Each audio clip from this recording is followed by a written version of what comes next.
For Sam Axe, tracking down leads was a rather enjoyable process. He frequently got to do it from home, which meant pants were optional, or from the bar, which meant umbrella drinks were optional, or poolside, which meant other people's shirts and pants were optional as well, but umbrella drinks were prevalent. Occasionally he had to track someone down by foot, and that was okay in the larger scheme of things too, since tracking someone through the streets of Miami was a far better option than through the dunes of Kabul. Still, the one thing he was absolutely certain about was that if a person feared for their life, they were much more difficult to actually find. Oh, you could figure out who they were, but where they were was an entirely different set of circumstances. The easiest way to figure out Maria's full name and likely whereabouts would be to simply go back to the apartment where she had lived with Nick Balsamo and poke around, maybe see if there was some mail with her name on it sitting about, talk to the neighbors.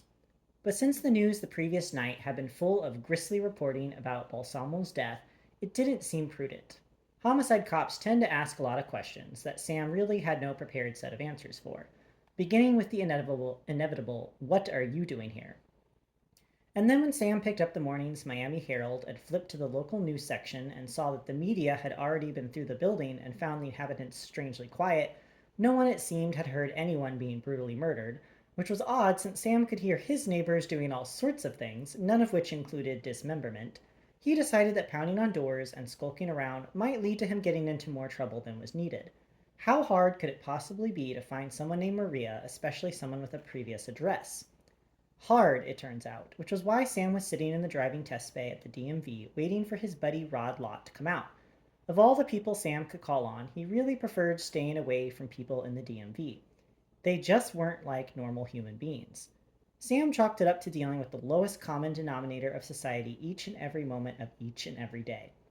It's not as if fighting wars for a living was a great way to make new Supermart's friends, nor really was this the current way of life he was leading, where he spent most of his time helping other people out of their problems by, well, fighting miniature wars. But at least the people he worked for had interesting problems, even if they weren't active members of Mensa. Sam had no idea just how many mobsters, drug dealers, crazy gun toting boyfriends, and assassination plots he'd foiled in the last year or so, but his life was different each day, and there was value in that. The night before, after putting tactical razor wire around Madeline's house, he'd met up with an ex-undercover DEA agent who gave him the address of the ghouls' hangout and hooked him up with two very nice choppers. Not everyone got to do that every day, right? Sometimes Sam wondered how much longer he could do this running around blowing stuff up business, and then he saw people like Rod Lott and knew that he would keep doing it until, well, until the beer was free and paid for entirely by his pension, because when Rod stepped out of the office and into the bright sun of the Miami morning, Sam had to stifle a laugh. Sam had first met Rod back in 1993 at the Navy base on Diego Garcia. Sam was there preparing for a mission that would eventually take him to Bosnia, and Rod was assigned to the base to push paper from one side of his desk to the other. Guys like that, Sam knew, were always up for a little covert activity with the locals. Problem was, Rod turned out to be a good Catholic, didn't drink, didn't smoke, didn't go to Sri Lanka to check out the local talent. But he didn't mind driving, or looking. So for 2 months, Sam corrupted the poor fellow as much as he could, though Rod never did break. That happened a day after Sam left. Sam tried not to beat himself up about it, figuring, eventually a boy will be a boy. Now here Rod was, wearing pressed khaki pants, a short sleeve white dress shirt, and a plain red tie. But it was the black horn rimmed glasses matched up with his ever present Navy issue high and tight haircut that got Sam thinking Rod must be back on the book. You need to be on something to work at the DMV and look like Ward Cleaver and Buddy Holly's love child. Rod looked carefully in both directions before entering Sam's car, as if maybe he thought he was being filmed. And then Sam looked up and saw the cameras above the doors to the DMV and realized that, in fact, he was. Sam, Rod said. His voice was monotone, but then the guy never was much an on-octave change. But the sad thing was that he also stared straight ahead, unblinking. The DMV had turned the poor kid into a robot. "How you doing, Big Rod?" Sam said. Nothing. Oh, hell, Sam thought, and turned straight forward too. Whatever game he had to play to protect this job of Rod's, he'd play. "Rod," Sam said. "Drive," Rod said. It was going to be difficult to get the information he needed if Rod spoke only one word at a time, but Sam was under the impression that maybe once they got out of the direct range of the DMV, Rod would loosen up. "You got a direction for me?" Sam asked. "East," Rod said. That left or right here at the street? Rod reached into his pocket and pulled out a compass. He was still Navy, that was for sure. You gotta trust the person who carries a compass around. Right and then your first left, he said. Ah, finally, more than one word. Progress. Sam drove and Rod kept giving him directions and Sam kept following them. He noticed that on Rod's lap was an envelope filled with documents, a good sign. After 20 minutes of meandering around the streets of Miami, Sam was starting to get both frustrated and bored, so when they got to a stoplight, he said, "You got a destination in mind, Big Rod?" "We need to find a vector not commonly used by DMV staff," he said. Christ, anyone who used the word vector on a regular basis and wasn't still behind a gun needed help. Sam looked around the area, tried to reconnect himself with the city a bit, see if he could find a place nearby that might suffice before he strangled the life out of Rod. Kitty corner to them was a nice looking bar called the Blue Yonder, which is to say it looked like the kind of place you went right before you skipped town on a warrant. "You hear about a lot of DMV guys drinking at the Blue Yonder?" Sam asked. Rod shifted in his seat. Maybe he didn't drink anymore. Sam couldn't imagine how that might be, considering how buttoned up the guy was. If it was Sam, he'd need a drink just to put that damn tie on. "Fine," Rod said when the light turned green, "but you won't mind if I don't imbibe." "Roger that," Sam said, just trying to make Rod feel comfortable, and as an experiment, maybe if he simulated the sounds of a radio talk, he'd get Rod to respond like a carbon-based life form. Sam was actually feeling worried. He wasn't sure if Rod was still in this body or if he'd been sucked out by the alien queen. The parking lot of the Blue Yonder was filled with late model American cars, always a good sign that the clientele was only in town long enough to cash the check they'd kited, and even still Rod looked cautious getting out. They made their way into the bar and took a seat in a dark booth. Sam made out 5 guys drinking alone, one woman who might have been a man in drag, and curiously a civet cat hooked to a chain leash sitting placidly next to the bar. A TV over the bar was turned to highlights on ESPN, but no one seemed to be watching except for the bartender, who kept a running conversation with the anchors, and Sam decided the cat. The other patrons didn't seem to pay any mind to the cat, but whenever something interesting showed up on the television, the bartender would turn to the cat and say a sentence or two. "That A-Rod is a bum, right, Scooter?" the bartender said. The cat turned at the sound of his name, but didn't have a ready response. "You know they eat those in China," Rod said, referring to the cat. "Really?" Sam said. He was just happy Rod was finally communicating. "They're a delicacy, but after the SARS outbreak, people stopped eating them as much." "Why is that?" Sam asked. Rod looked at the cat kind of sideways, which reminded Sam of the way Rod used to look at the women on the streets of the Maldives. "They carried the disease," Rod said. This really was a dive bar, Sam thought. "Good to know," Sam said. "One less food I need to worry about being forced to eat." "They also make coffee out of their fecal matter," Rod said. "Who are they?" Rod didn't respond. He was still looking at the cat, though he actually seemed to be trying to do some sort of mind meld with it. It wasn't unusual for people to leave the military and then join either the post office or the DMV, as both required a slavish military degree of subservience. Both also required people to find joy in repetition, which was just a precursor to madness as far as Sam was concerned. Doing the same thing every day and expecting to go home happy wasn't the definition of madness, but damned if Sam could figure out why it wasn't, since Rod seemed positively loopy. "So, Big Rod, the little errand I asked you to do," Sam said. "What do you have for me?" Rod handed Sam the envelope, but kept his eye on the cat. Whatever was happening there was between Rod and the cat. Sam pulled out the documents and started going over them. According to what Rod had pulled from the computer, the woman living at the address where Nick Balsamo had met his demise was a 75-year-old woman named Maria Cortez. The DMV had her going 5'2" and weighing in at 283 pounds. That didn't seem right. Sam had seen stuff on the internet, of course, but Nick Balsamo was a 35-year-old guy running drugs out of Little Havana. He didn't seem like a granny chaser. "Rod, you sure about this?" Sam said. Rod finally turned his attention from the cat and regarded Sam with something like disappointment. "Of course," he said, as if he couldn't believe he was being questioned. "See, the thing is, I'm looking for someone younger." "These Cuban families," Rod said, and then drifted off in his sentence, his eye back on the cat. "Is that thing getting closer to us?" he asked. "No," Sam said, "it's on a chain."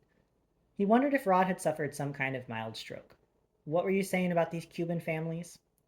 "Maybe half of them are legal, the other half came on a boat, they all use the same names. Could be 12 Maria Cortezes in that family." That was already something Sam had considered, which meant that the real Maria in question here was probably illegal, which would make it doubly hard to track her down. Did you happen to run any old car registrations for this person? It's all there, Sam, Rod said, though he kind of spat the words out. I took initiative. Guy sure was bitter, Sam thought, but after pulling through a few pages, he found a current registration for a 1991 Honda Civic to an address only a few miles from the building where Balsamo was killed. It was a place to start. He sifted through the rest of the papers and found a few more car registrations, along with a permit for a vehicle not currently being operated, dated a few months earlier to the same address as the Civic, a 1977 Ford Ranchero, a good sign. What do I owe you for this stuff, Rod? Nothing, Rod said. No favor I can do for you? No, Rod said. He'd locked eyes with the civet, which had begun to emit a low growl. You ever feel like you were born into the wrong species? Can't say that I have, Sam said. You know of any available jobs out there in the private sector, Sam? You're in the private sector, Sam said. You know what I mean, he said. Something where I got a little action.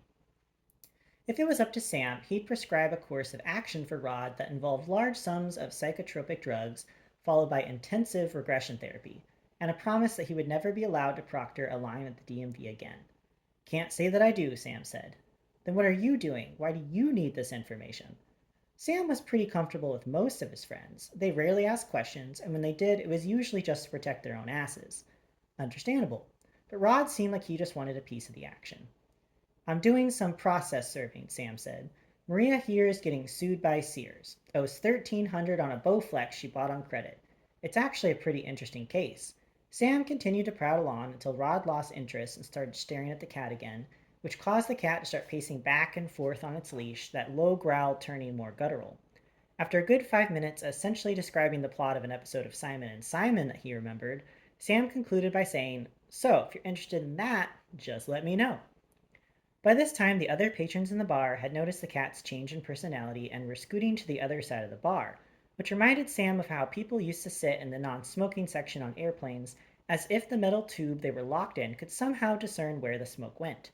If that weird-ass cat thing decided to rip away from the wall and attack Rod and start eating faces, it was Sam's impression that being on the other side of the bar would only increase the fun for the beast. The only person who didn't move was the drag queen, or who Sam had decided was a drag queen, since very few women that he knew had a growth of beard and a tattoo of a naked woman riding a dragon inked on their forearms. It was a good disguise anyway, and suggested that an aggressive Asian cat was the least of her concerns. Unfortunately, the bartender was not so encumbered as he noticed the change. Easy, Scooter, easy, he said, and then started to make his way over to the table with a bat in his hand. Sam didn't know what he was planning with the bat, and anyway, it was all a little too late, really, since Sam had wanted a beer about 15 minutes earlier, but now just wanted to get Psycho Rod back to the DMV before he did even more damage in public. Sam yanked Rod out of the booth by his sleeve and got him out the door before they had to fight their way out. Used to be he could go into a bar without encountering civet cats and drag queens, but Sam thought maybe it was the person he was hanging out with that brought on these odd circumstances. Sam made a mental note to find a better DMV source, perhaps someone who hadn't been mentally neutered at some point in the recent past. An hour later, Sam parked in front of a house on the eastern edge of Little Havana. It was an old house, probably built before 1930, conveniently located next to a coin wash laundromat and quick stop on Northwest 8th.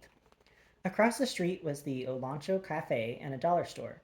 It was one of those weird neighborhoods where these classic old houses were now wedged between commercial properties, which for Sam was a good thing. It meant that you could park in front of a house and no one would assume you were casing it, even when that's precisely what you were doing. The house looked to be no more than 1,000 square feet, but there were enough cars parked behind the chain link fence separating the property from the sidewalk to suggest that those 1,000 square feet were being occupied by quite a few people. The Honda Civic was there, as was an old Ford truck, its hood a rusted red, a lowered Camaro, a primer-colored Caraman Gia on blocks, and parked all the way in the back the Ranchero. It had a camper shell on it, which looked absurd, but then Sam didn't exactly consider the Ranchero a practical car as it was. From the exterior, the house looked to be in good shape. It had a fresh coat of yellow paint, the front porch was trimmed in white, there was a rocking chair just beside the front door, which was open, and an Adirondack style chair on the other side. Whoever lived there, Sam thought, actually lived there. The chain link fence was joined in the center by two swinging gates padlocked together. Sam never understood why people somehow thought padlocks would keep them safe or keep their possessions from being stolen. All anyone needed to do was climb over the fence, hotwire the car, and drive it right through the fence. Or with two paper clips, they could pop the padlock open in under 20 seconds. Sure, if you shoot a lock, it might not open, but if you actually just disengage the locking system, it'll pop right open. Running around inside the fencing was a big Labrador, another good sign. Sam got out of his car and walked up to the fence. He could hear the drone of a television coming from the inside. The television was turned to either the news or an action film, as all he could hear was explosions and screams and sirens. Hard to tell the difference these days. The Labrador was rolling around with a stuffed penguin on the mostly dirt front lawn, paying Sam absolutely no attention in the least. Sam had a brief vision of what it would be like with that weird ass civet in there, too. The lab would probably lick it to death. Hello? Sam shouted.